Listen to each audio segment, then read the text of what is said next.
السلام علیکم ورحمۃ اللہ وبرکاتہ۔ الحمدللہ رب العالمین والعاقبۃ للمتقین والصلاة والسلام علی سید الانبیاء والمرسلین وعلی آلہ وصحبہ اجمعین، اما بعد۔ اعوذ باللہ من الشیطان الرجیم، بسم اللہ الرحمن الرحیم۔ یا ایہا الذین آمنوا کتب علیکم الصیام کما کتب علی الذین من قبلکم لعلکم تتقون۔ ماہ رمضان انتہائی عظیم الشان، بابرکت اور مقدس مہینہ ہے۔ نیکیوں کا موسم بہار ہے۔ اس ماہ کی آمد سے پہلے ہی مسلمانان عالم کے دلوں میں اعمال خیر کا جذبہ پیدا ہوتا ہے اور اپنے آپ کو رب سے بخشوانے کی تمنا و آرزو ہوتی ہے۔ ماہ مبارک کا چاند طلوع ہوتے ہی ہر بندہ مومن کو روحانی خوشی و مسرت حاصل ہوتی ہے۔ بڑے خوش نصیب اور لائق مبارکباد ہیں وہ بندے جو اس مہینے کی عظمت کو سمجھ کر اس کے ایک ایک لمحے کی قدر کرتے ہوئے اپنے آپ کو نیکیوں میں مصروف رکھتے ہیں اور اپنی مغفرت اور کامیابی کے لیے ہر ممکن کوشش کرتے ہیں۔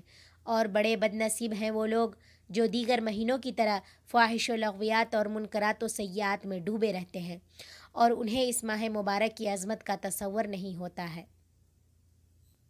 اسلام کے ارکان خمسہ میں سے ایک عظیم رکن روزہ ہے۔ ماہ رمضان کا روزہ رکھنا فرض ہے۔ قرآن مجید میں اللہ تعالیٰ نے روزے کی فرضیت کا اعلان کرتے ہوئے روزے کے مقصد کو بھی واضح کیا ہے تاکہ اہل ایمان روزہ رکھتے ہوئے اس کے عظیم مقصد سے غافل نہ ہوں۔ اللہ تعالیٰ کا فرمان ہے، یا ایہا الذین آمنوا کتب علیکم الصیام کما کتب علی الذین من قبلکم لعلکم تتقون۔ اے ایمان والو، تم پر روزے رکھنا فرض کیا گیا جس طرح تم سے پہلے لوگوں پر فرض کیا گیا تھا تاکہ تم تقوی اختیار کرو۔ آیت کریمہ کی روشنی میں یہ بات واضح ہو گئی کہ مقصد روزہ تقوی ہے۔ یہی نہیں بلکہ اسلام کی دیگر اہم عبادات کا بنیادی مقصد تقوی ہی ہے، اور تقوی تمام بھلائیوں کا مجموعہ ہے۔ تمام نیکیوں کے چشمے اسی سے پھوٹتے ہیں اور اسی کے ذریعے ایک انسان اپنے آپ کو ناجائز خواہشات اور ہر قسم کے منکرات سے بچا سکتا ہے، کیونکہ روزہ نام ہے جملہ محرمات و فواحش سے رکنے کا، ہر طرح کی خواہشات نفسانی سے بچانے کا اور ہر قسم کی اخلاقی گندگیوں سے دور رہنے کا۔ الغرض تمام شعبہ زندگی میں تقوی کا حصول ہی مقصد روزہ ہے۔ اس عظیم مقصد کے حصول میں ہم کامیاب ہو گئے تو رب کی طرف سے کامیابی کا وعدہ ہے، اور اگر ناکام رہے تو سمجھیے بڑے خیر سے محروم ہو گئے۔ روزوں کا ایک عظیم مقصد ہمارے گناہوں کی مغفرت بھی ہے۔ ویسے تو ماہ رمضان گناہوں کی مغفرت کا مہینہ ہے۔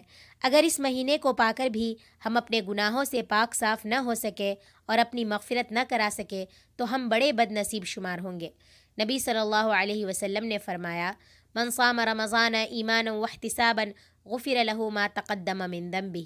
جس شخص نے ایمان کے ساتھ ثواب کی نیت سے اللہ کی رضا کے لیے رمضان کے روزے رکھے تو اس کے پہلے کے گناہ معاف کر دیے جائیں گے۔ اسی طرح رسول اللہ صلی اللہ علیہ وسلم نے صحابہ سے فرمایا، ممبر لاؤ۔ ممبر لایا گیا۔ جب نبی کریم صلی اللہ علیہ وسلم پہلی سیڑھی پر چڑھے تو فرمایا آمین، پھر جب وہ دوسری سیڑھی پر چڑھے تو فرمایا آمین، اسی طرح جب تیسری سیڑھی پر چڑھے تو فرمایا آمین۔ جب رسول اللہ صلی اللہ علیہ وسلم ممبر سے نیچے تشریف لائے تو صحابہ رضی اللہ عنہم نے عرض کیا، یا رسول اللہ، آج ہم نے آپ سے ایسی بات سنی جو اس سے پہلے کبھی نہیں سنی۔ آپ صلی اللہ علیہ وسلم نے فرمایا، جبرائیل میرے پاس آئے اور کہا، اس آدمی کے لیے ہلاکت ہے جس آدمی نے رمضان کا مہینہ پایا اور اپنے گناہوں کی بخشش اور معافی حاصل نہ کر سکا۔ اس کے جواب میں نے آمین کہا۔ پھر جب میں دوسری سیڑھی پر چڑھا تو جبرائیل نے کہا، ہلاکت ہے اس آدمی کے لیے جس کے سامنے آپ صلی اللہ علیہ وسلم کا ذکر کیا جائے اور وہ آپ پر درود نہ بھیجے۔ میں نے اس کے جواب میں آمین کہی۔ پھر جب تیسری سیڑھی پر چڑھا تو جبرائیل نے کہا، جس شخص نے اپنے ماں یا باپ دونوں میں سے کسی ایک کو بڑھاپے کی حالت میں پایا اور ان کی خدمت کر کے جنت حاصل نہ کی تو اس کے لیے بھی ہلاکت ہو۔ میں نے اس کے جواب میں کہا آمین۔ اس ماہ مبارک میں ہم بار بار اپنی تمام شعبہ زندگی سے متعلق محاسبہ کریں اور اپنی کوتاہیوں اور خامیوں کو ڈھونڈ کر احساس ندامت کے ساتھ اللہ کی بارگاہ میں تائب ہوں۔ اپنے اعضاء و جوارح پر غور کریں کہ ہم نے انہیں کہاں استعمال کیا ہے، خیر میں یا شر میں، جائز امور میں یا ناجائز امور میں، اس لیے کہ یہی اعضاء کل قیامت کے دن ہمارے خلاف گواہی دیں گے۔ ہم غور کریں کہ ہماری آنکھوں نے کتنی خیانت کی ہے، ہمارے قدم گناہوں کی طرف کتنے بڑھے ہیں، ہمارے ہاتھوں سے کتنوں پر ہم نے ظلم کیا ہے، ہماری زبان کی کتنی ہم نے حفاظت کی ہے۔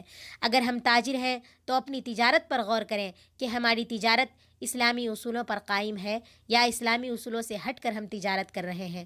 ہماری تجارت میں کہیں دھوکہ دھڑی تو نہیں ہے، ناپ تول میں کمی تو نہیں ہے، ہماری تجارت کہیں ہمیں اللہ کے ذکر سے غافل تو نہیں کر رہی ہے۔ الغرض جائزہ لیں کہ ہمارا سلوک ہمارے رشتہ داروں کے ساتھ کیسا ہے، والدین، اعزاء و اقارب، بیوی بچوں، بھائی بہنوں اور پڑوسیوں کے ساتھ کیسا ہے، اس لیے کہ یہ وہ حقوق ہیں جن کی ادائیگی بے حد ضروری ہے۔ ان کی ادائیگی میں معمولی کوتاہی سے بھی روزوں کا اجر و ثواب ضائع ہو سکتا ہے اور رب کی ناراضگی لازم آتی ہے۔ اے گناہوں میں ڈوبے ہوئے لوگوں، جنہوں نے اپنے نفسوں پر ظلم کیا ہے، جن کے دامن گناہوں کی گندگی سے آلودہ ہیں، اللہ کی رحمت سے مایوس ہونے کی ضرورت نہیں۔ اس ماہ مبارک میں بہترین موقع ہے اپنے آپ کو بدلنے کا، اپنے نفس کی تطہیر و تزکیہ کا، اپنے دامن کو پاک و صاف کرنے کا۔ اللہ ایسے بندوں کو دعوت دے رہا ہے، قُلْ يَا عِبَادِيَ الَّذِينَ أَسْرَفُوا عَلَىٰ أَنفُسِهِمْ لَا تَقْنَطُوا مِن رَحْمَةِ اللَّهِ إِنَّ اللَّهَ يَغْفِرُ الذُّنُوبَ جَمِيعًا إِنَّهُ هُوَ الْغَفُورُ الرَّحِيمُ۔ میری جانب سے کہہ دو کہ اے میرے بندوں، جنہوں نے اپنی جانوں پر زیادتی کی ہے، تم اللہ کی رحمت سے نا امید نہ ہو جاؤ۔ بالیقین اللہ تعالیٰ سارے گناہوں کو بخش دیتا ہے، واقعی وہ بڑی بخشش، بڑی رحمت والا ہے۔ ہمارے لیے نبی کا اسوہ کافی ہے۔ آپ معصوم عن الخطا ہونے کے باوجود دن اور رات میں 100 مرتبہ استغفار کرتے ہیں اور خطاکار امت کو یہی تعلیم دیتے ہیں۔ فرمایا، یا ایھا الناس توبوا الی اللہ واستغفروہ فانی اتوب فی الیوم 100 مرہ۔ لوگوں، اللہ کی طرف توبہ کرو، میں بارگاہ الہی میں روزانہ 100 مرتبہ توبہ کرتا ہوں۔ حدیث قدسی میں ہے، ابو ہریرہ رضی اللہ عنہ سے روایت ہے کہ رسول اللہ صلی اللہ علیہ وسلم نے فرمایا کہ اللہ تعالیٰ نے فرمایا ہے کہ انسان کا ہر عمل اس کے لیے ہے سوائے روزے کے، کہ وہ صرف میرے لیے ہے اور میں ہی اس کی جزا دوں گا۔ اور مسلم کی روایت میں ہے کہ ہر انسان کے نیک عمل کو 10 گنا سے 700 گنا تک بڑھایا جاتا ہے۔ اللہ تعالیٰ فرماتا ہے، مگر روزے کا معاملہ دیگر نیکیوں سے مختلف ہے۔ روزہ میرے لیے ہے اور میں ہی اس کا بدلہ دوں گا۔ میری وجہ سے ہی وہ اپنا کھانا پینا چھوڑتے ہیں۔ روزے دار کے لیے 2 خوشیاں ہیں، ایک خوشی اس کے افطار کے وقت اور ایک خوشی اپنے رب کی ملاقات کے وقت، اور یقیناً اس کے منہ کی بو اللہ کے نزدیک کستوری کی خوشبو سے بھی زیادہ پاکیزہ ہے۔ ذرا اندازہ کریں روزوں کے اجر و ثواب پر جس کی نسبت اللہ نے اپنی طرف کی ہے اور خصوصی اجر کا وعدہ کیا ہے۔ روزہ وہ پاکیزہ عمل ہے جس پر اللہ نے صرف جنت کا ہی وعدہ نہیں کیا، بلکہ جنت میں روزے داروں کے لیے خصوصی دروازہ تیار کر رکھا ہے، جس سے داخلے کا شرف صرف روزے داروں کو ہی حاصل ہوتا ہے۔ ایک انسان کے لیے آخرت میں سب سے بڑی کامیابی یہی ہوگی کہ اسے جنت میں داخل کر دیا جائے اور جہنم کی آگ سے بچا لیا جائے، جیسا کہ اللہ نے فرمایا، فَمَن زُحْزِحَ عَنِ النَّارِ وَأُدْخِلَ الْجَنَّةَ فَقَدْ فَازَ۔ پس جو شخص آگ سے ہٹا دیا جائے اور جنت میں داخل کر دیا جائے، بے شک وہ کامیاب ہو گیا۔ اور حدیث میں ہے، سہل بن سعد رضی اللہ عنہ کہتے ہیں کہ رسول اللہ صلی اللہ علیہ وسلم نے فرمایا، جنت میں ایک دروازہ ہے جس کا نام ریان ہے، جس سے قیامت کے دن روزہ دار داخل ہوں گے، ان کے علاوہ اس دروازے سے کوئی دوسرا داخل نہ ہوگا۔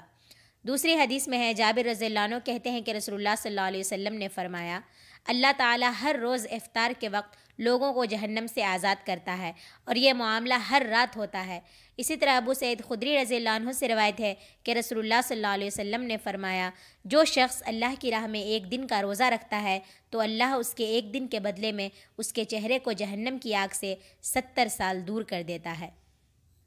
روزہ کے ذریعے انسان اپنے اخلاق کو سنوارتا ہے، جن سے خواہشات پر قابو پاتا ہے، اپنی زبان کی حفاظت کرتا ہے، جیسا کہ نبی کریم صلی اللہ علیہ وسلم نے فرمایا، جب تم میں سے کسی کا روزے کا دن ہو تو نہ دل لگی کی باتیں کرو اور نہ شور و غل، پس اگر کوئی اس کو گالی دے یا اس سے لڑے تو کہہ دے کہ میں تو روزے دار ہوں۔ اس کے برخلاف جو روزہ رکھ کر بھی اپنی زبان کی حفاظت نہیں کرتے تو ان کے لیے یہ وعید سنائی ہے کہ ان کے روزے کا کوئی فائدہ نہیں، وہ قیامت کے دن روزے کے اجر سے محروم ہو جائیں گے۔ سامعین و سامعات، اللہ تعالیٰ نے اس ماہ مبارک کو کتنے امتیازات و خصوصیات بخشے ہیں، اور اس ماہ مبارک میں کتنے عظیم فوائد ہیں ہمارے لیے۔ دراصل ماہ رمضان کی یہی اصل مقاصد ہیں کہ ہم ماہ رمضان کے فوائد و ثمرات کو حاصل کرنے کی کوشش کریں اور خوش نصیب روزے داروں میں شمار ہوں، نہ کہ بد نصیبوں میں۔ ہر انسان کو غور کرنا چاہیے کہ دنیا میں اس کے وجود کا مقصد کیا ہے اور وہ اپنے مقصد کے حصول میں کتنا کامیاب ہے۔ دنیا کی زندگی یہ چند روزہ ہے، آخرت کی زندگی ہی اصل زندگی ہے۔ یہ دنیا دارالعمل ہے اور آخرت دارالجزا ہے۔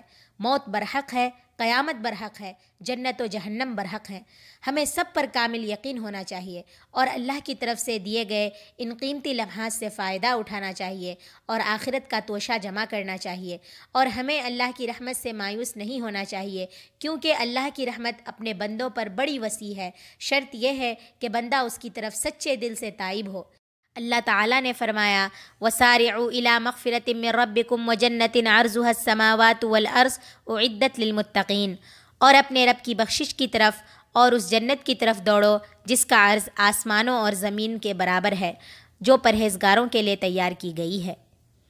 اور رسول اللہ صلی اللہ علیہ وسلم نے فرمایا نعمتان مغبون فیہما کثیر من الناس الصحۃ والفراغ، دو نعمتیں ہیں اکثر لوگ ان کے غلط استعمال کی وجہ سے خسارے اور گھاٹے میں رہیں گے، صحت اور فراغت۔ لہٰذا ہمیں چاہیے کہ ماہ رمضان کی قیمتی گھڑیوں سے خوب فائدہ اٹھائیں اور اپنے آپ کو اعمال خیر میں مصروف رکھیں۔ اللہ تعالیٰ سے دعا ہے کہ ہم تمام لوگوں کو ماہ رمضان کو غنیمت جانتے ہوئے اس کی برکات سے بھرپور فائدہ اٹھانے اور زیادہ سے زیادہ تلاوت قرآن، دعا و اذکار، توبہ و استغفار، صدقات و خیرات کرنے کی توفیق عطا فرمائے۔ آمین ثم آمین، وآخر دعوانا الحمد للہ رب العالمین، والسلام علیکم۔